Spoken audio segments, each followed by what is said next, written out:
Welcome to the quest for the Green Ball, the rise of Azath. This is it, everyone. The final regular season week. And we still have 3 postseason berths and the Ganymede Division title to decide. While these semifinals will go through the number 1 overall seed Elite Mother Tuckers and the number 2 overall seed My Dark Ridge Dreamers, our potential opponents are still up in the air. While the multiple Scoregasms have clinched a playoff berth, their seed is unknown because the Ganymede Division title is still up for grabs. There are 5 other teams fighting for the final 3 playoff spots as well, and the final seeding will be as wild as the matchups for the teams to make it in because it could go anyway. We wouldn't want it any other way, right? This is what we want, a dramatic, fun-filled final week with so much on the line, essential playoff games with some squads just needing a win to get in. A highly regarded league record is also going to fall unless some crazy things happen, and the playoff bracket and consolation bracket will both be filled with the quarterfinal matchups and consolation quarterfinal matchups confirmed. And while there are several matches that we want to watch here, one gives us an amazing win and get in scenario in the EO division, and that is our final Green Acres hosts the Siamese Dreamcats, the Lava Castle of Drusus.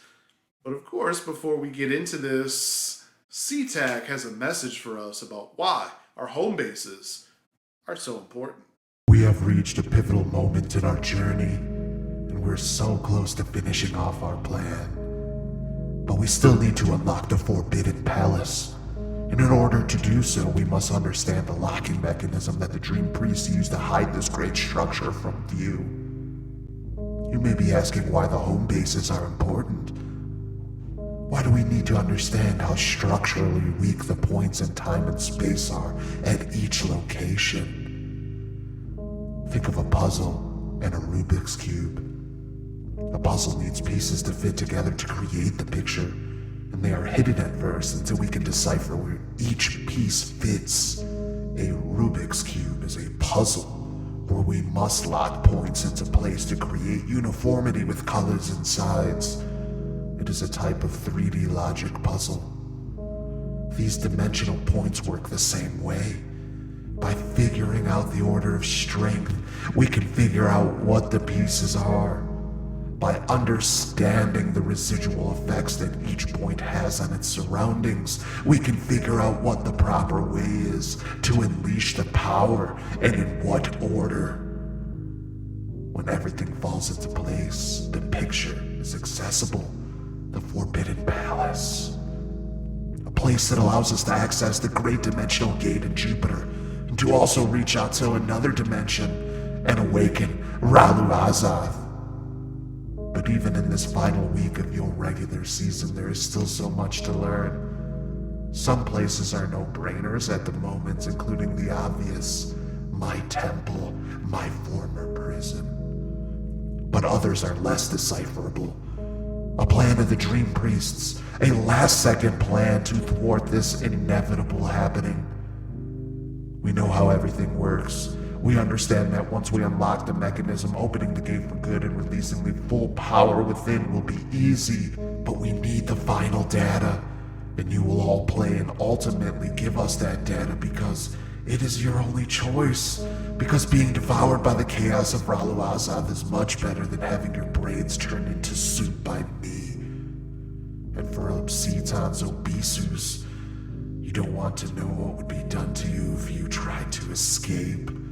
So you will play, and we will learn, and the universe will be destroyed. The most important place for us right now is at the Lava Castle of Drusus on EO. So for the 2 teams fighting for their seasons this week, we'll be waiting for that data.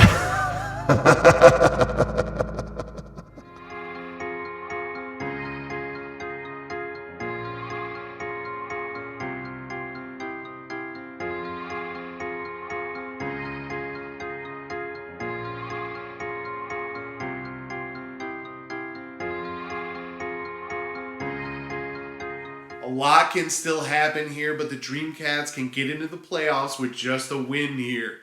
They can also get in if they lose, if Risky Business or if Remember the Titans also win. They could also get in if Lebowski Thor wins to make all these teams 7-7, and they end up with more points than Green Acres or Risky Business. Green Acres needs a win and a Risky Business and AR's Ayahuasca Plant loss, or needs a win and wins by Remember the Titans and Risky Business, and then needs to score more points than the Dreamcats, leading by 52 at the moment. This is one that the computers expect to be close, with Green Acres given a 56.3% chance to win. Well, Lamar Jackson injured, the Mike White versus Joe Burrow matchup is intriguing. Burrow has a much better matchup, but White has shown he can throw the ball for over 300 yards in the last 2 games and is in a matchup where garbage time could be a thing.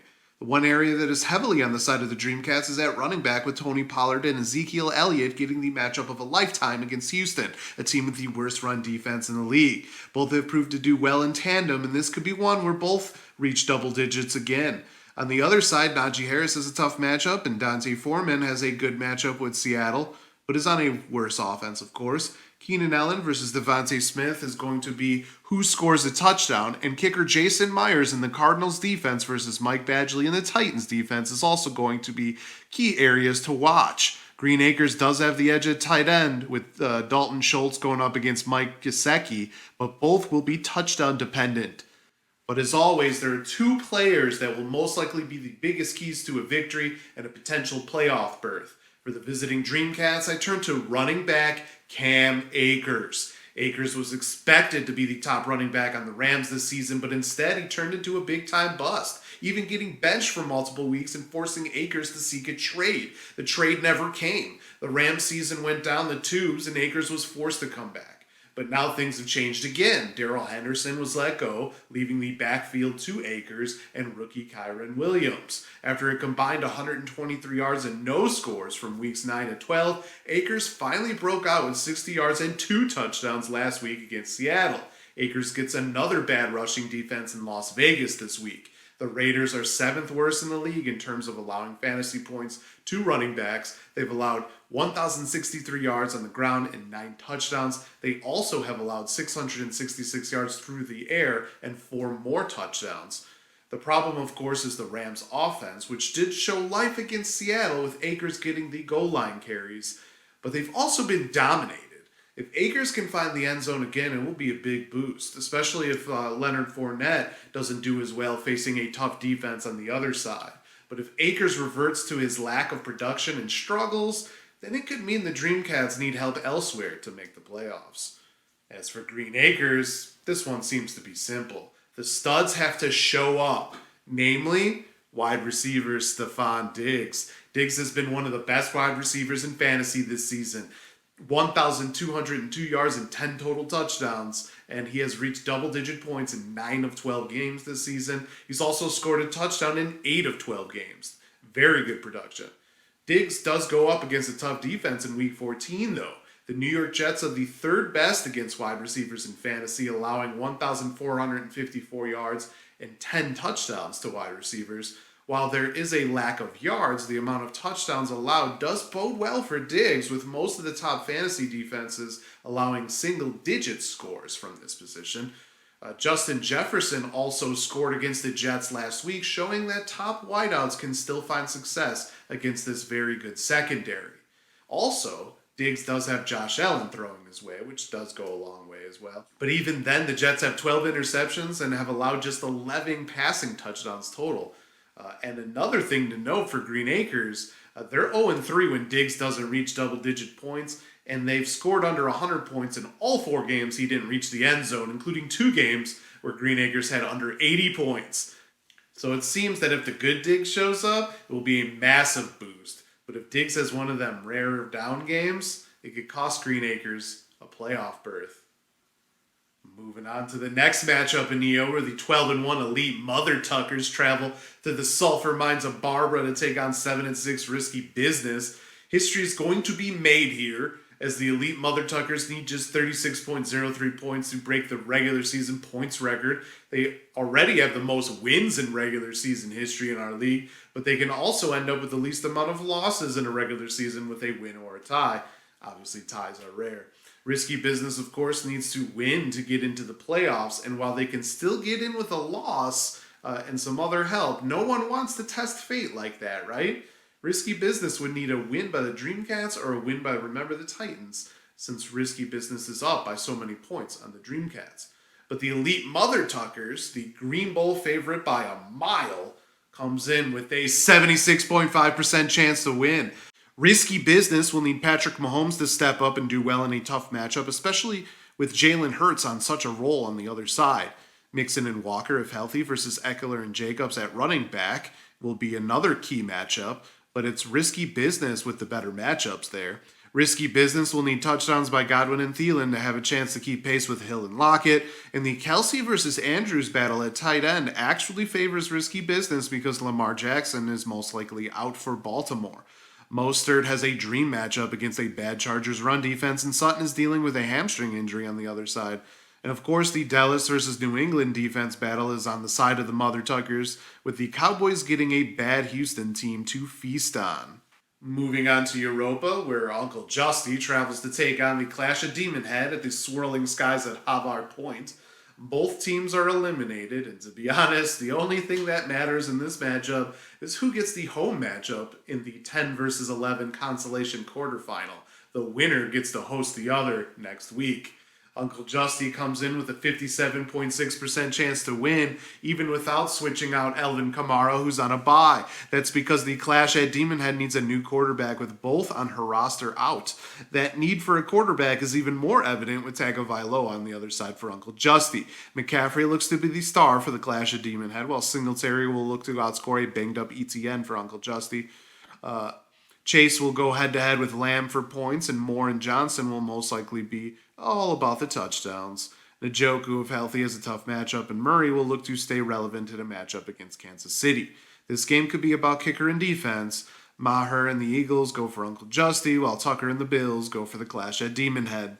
In the other Europa matchup, my 9-4 Dark Ridge Dreamers host 6-7 Low-Key Lebowski Thor at the icy caverns of Varangir.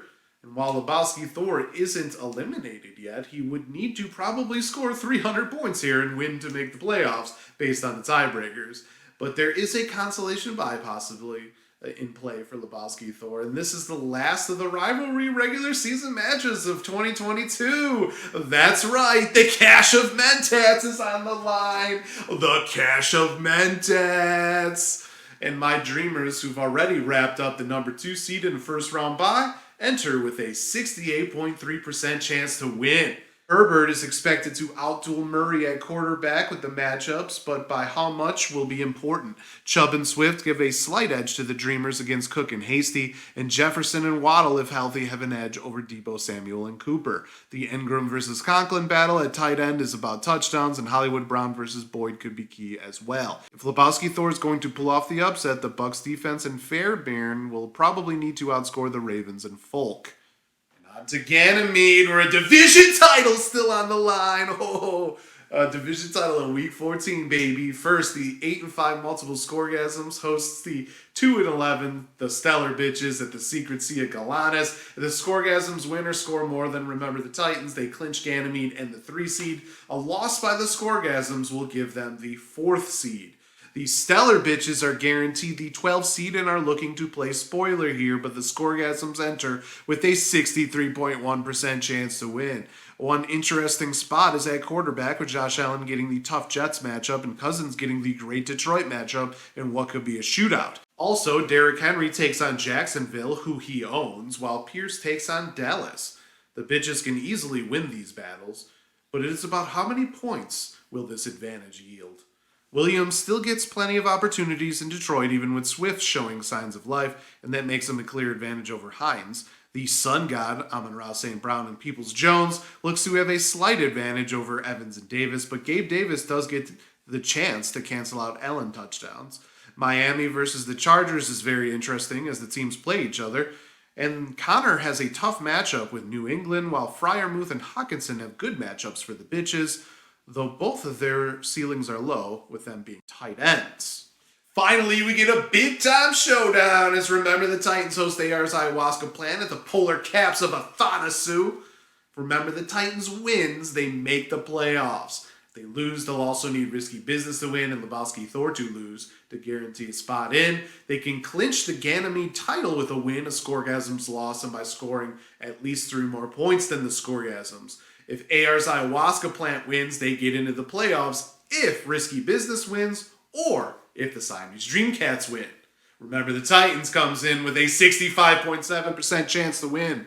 Smith versus Brady at quarterback is one where both have tough matchups. That will be a key area to watch. Stevenson and Barkley have better matchups than Sanders and Carter at running back, and Adams and Metcalf will need to take advantage of their matchups, with A.J. Brown having a tough one on the other side. Dulcich versus Kittle will also be big at tight end, as will the Zerline and Chiefs defense versus Carlson and Broncos defense battles, which leans towards remember the Titans. Wilson versus Hopkins in the flex is a place where either team can turn the momentum, but both have tough matchups. There you have it, a week that will have a lot going on, as so many still have a shot at the playoffs. In fact, 4 out of the 6 matchups will have playoff implications in week 14.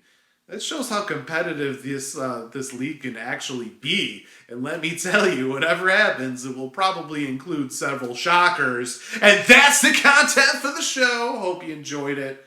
Join me Sunday as Remember the Titans drops in to discuss his Game of the Week win and his playoff hopes entering the final week. Until next time, salut. Check out the updated standings before you go.